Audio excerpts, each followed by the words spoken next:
کسی سے تکلیف پہنچ گئی، اب انتقام تو لے نہیں سکا، بس دل میں اس انتقام کے جذبات کو باقی رکھے ہوئے ہیں،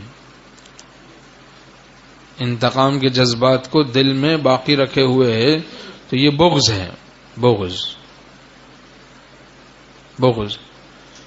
تو اس سے اللہ کے لیے دل فارغ نہیں ہوتا۔ بعض اوقات پوچھتے ہیں لوگ بھائی یہ کیا ہے بغض؟ تو یہی برائی دل میں رکھنا، کسی کی انتقام کے جذبات رکھنا۔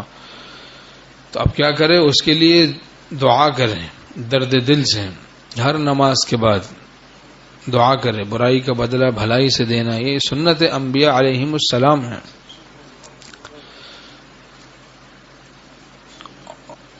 اور اس کی اپنی محفلوں میں مجلسوں میں برائی نہ کریں، اور کبھی معمولی ہدیہ تحفہ اس کو دیں، اور اس سے سلام میں پہل کریں۔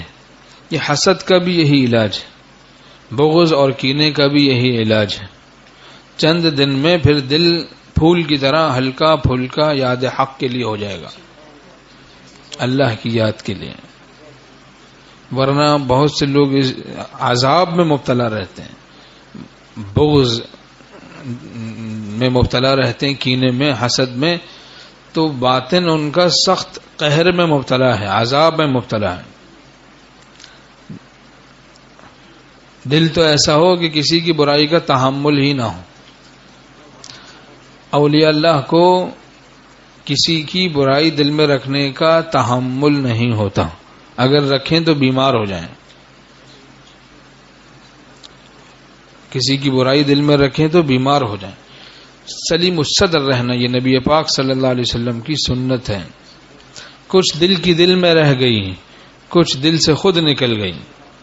دل میں میرے سوا تیرے اب کوئی دوسرا نہیں۔